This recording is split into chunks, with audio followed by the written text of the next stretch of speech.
Quiero sumarme a la felicitación a la otra Carmen que está saliendo ahora por la puerta y a la dirección del grupo parlamentario, no solo por organizar estas jornadas, sino por haberme invitado. Es un privilegio estar en una sala que se llama y que lleva el nombre de Clara Campoamor, como mujer, y sobre todo como mujer socialista y feminista, y es un privilegio compartir mesa con mujeres a las que admiro, a las que quiero y sobre todo con las que he compartido reflexiones acerca del mundo en el que vivimos y sobre todo cómo buscar siempre una mirada de mujer por y para las mujeres. En ese sentido me parece muy oportuna el contexto que nos dejaba Ángeles con la brillantez que le caracteriza, porque creo que sirve muy bien como marco para desarrollar las opiniones que estoy segura serán unánimes de las que formamos parte de esta mesa. Porque no es frecuente colocar en la agenda política, en la agenda diaria, en la agenda mediática, un aspecto de la igualdad tan fundamental como es la vulneración de los derechos de las mujeres en los países en conflicto. Es seguramente una de las realidades más desconocidas, como es desconocido muchos de los conflictos, si no es porque encontramos siempre alguna mirada cómplice, algún profesional de los medios de comunicación, algún cooperante, algún profesional de los derechos humanos, alguna hombre o mujer de las organizaciones humanitarias que nos lo recuerda y que golpea la conciencia de los países occidentales. Qué lejos nos quedan muchos de los conflictos del mundo que se están produciendo en este momento y mucho más lejos todavía, qué lejos nos quedan las vulneraciones sistemáticas, cotidianas y diarias de los derechos de las mujeres en distintas partes del planeta. Cuando una ha tenido el privilegio de asomarse a la ventana del mundo desde la Secretaría de Estado de Cooperación Internacional y haber conocido países muy distintos, de culturas muy distintas y a mujeres muy distintas, lo primero que no es que llame la atención o que sorprenda, pero que sí piensa una, es cómo es posible que en un mundo tan diferente, con culturas milenarias tan diferentes, la desigualdad de las mujeres aparezca de la misma forma en todas y cada uno de los países del mundo y de las culturas del mundo, sin excepción. ¿Cómo es posible que las mujeres, con independencia del país, de la cultura y de la realidad social, sigamos siendo las vulneradas entre los vulnerados y, por tanto, seamos doble y triplemente discriminadas por ser indígenas y por ser mujeres dentro de los propios pueblos indígenas, por ser afrodescendientes y por ser dentro de los pueblos afrodescendientes mujeres dentro de esa misma cultura? En definitiva, la primera conclusión a la que llegamos es que compartimos, desgraciadamente, la desigualdad, seguramente con imágenes a veces matizadas, pero con los mismos problemas y, por tanto, con la misma agenda necesaria de construir entre todas, de sumar, de construir redes para afrontar las respuestas a la desigualdad de un mundo que, como se ha dicho antes en la mesa anterior, es plural e intercultural, pero que tiene manifestaciones muy parecidas. Acabaré luego con esa idea. Por eso quiero empezar poniendo de manifiesto la importancia que tiene que hoy el Grupo Socialista haya querido colocar en el corazón de la agenda, aunque solo sea por un día, esta violación sistemática de los derechos de las mujeres, que no es frecuente en los debates, tampoco en los debates de igualdad. En ese sentido, me parece importante hablar primero de la alianza de las civilizaciones y después pasar a los conflictos, porque es más que evidente que esa propuesta, y se ha dicho aquí a lo largo de la mañana, que formalizó nuestro presidente del gobierno ahora hace 4 años, tiene que ver con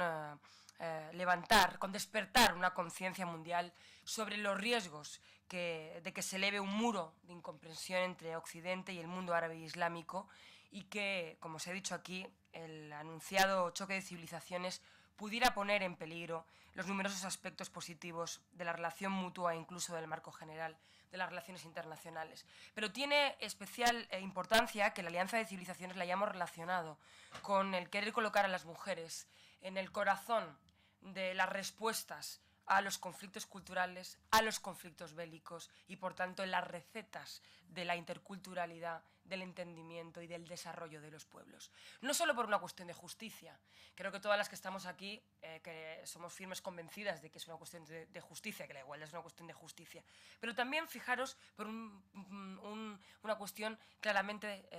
o simplemente de pragmatismo. Sencillamente no hay desarrollo de los pueblos y no hay resolución de conflictos si las mujeres no protagonizan las respuestas en los distintos países del mundo. Lo he visto muchas veces en mi vida, lo he comprobado muchas veces con mis propios ojos. Cuando las mujeres son protagonistas de proyectos de desarrollo productivos, el desarrollo colectivo sale adelante. Porque las historias, y la historia de las mujeres y de la lucha de las mujeres, la historia feminista, es la historia de una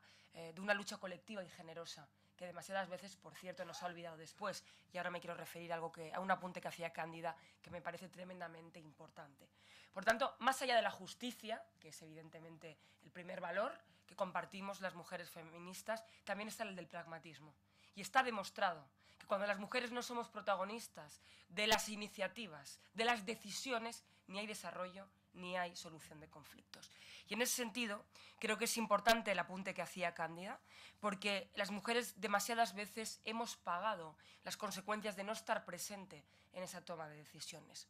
Cuando existe un conflicto en el mundo que de alguna manera se perpetúa en el tiempo, véase las refugiadas, los refugiados de algunos conflictos que desgraciadamente todavía no hemos sido capaces de solucionar, suelen pasar algunas características que tienen un elemento común. Las mujeres suelen quedarse en los campos de refugiados cuando todavía el país sigue en conflicto con los niños y los ancianos. Y los varones, fundamentalmente de edad joven, siguen en tareas que tienen que ver con el ámbito militar, con el ámbito de la protección o del combate. Esto a veces ha generado situaciones positivas para las mujeres, desde el punto de vista de que las mujeres adquieren en ese momento un protagonismo en la toma de decisiones de cómo se organizan esos campamentos, esos campos de refugiados, el día a día, la vida de ese momento, de esos pueblos en ese momento. Cuando el conflicto se resuelve, las mujeres volvemos a pasar de nuevo a una situación previa. Ya no decidimos sobre cómo se organiza nada, ya no decidimos sobre la educación de los hijos, ya no decidimos sobre las soluciones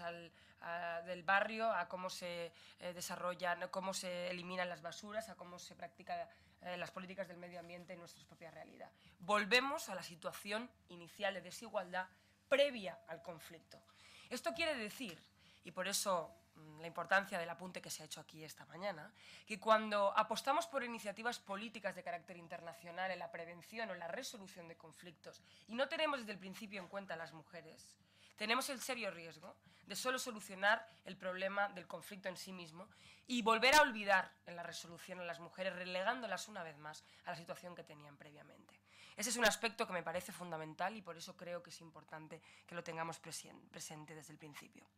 Recuerdo perfectamente que hace unos 3 años Kofi Annan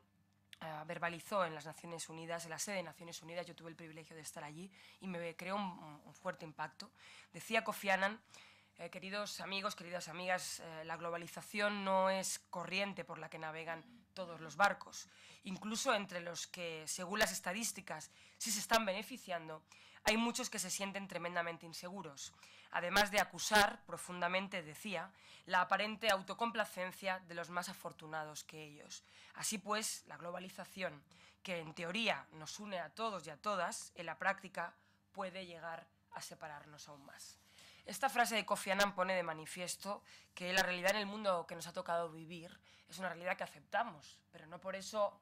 que la reconocemos, pero no por eso aceptamos que sea así, sino que nos rebelamos a cambiarla. Y en ese sentido, en este mundo globalizado e interdependiente, comprobamos todos los días que somos las mujeres las últimas en recibir los beneficios de este modelo al que se refería Kofi Annan y, sin embargo, las primeras en sufrir sus consecuencias negativas. Las que compartimos el encuentro de mujeres en Níger, una de las frases que más nos llamó la atención y que hemos repetido y verbalizado muchas veces es como ahora que hablamos de la crisis alimentaria y de las consecuencias del cambio climático en los países del sur,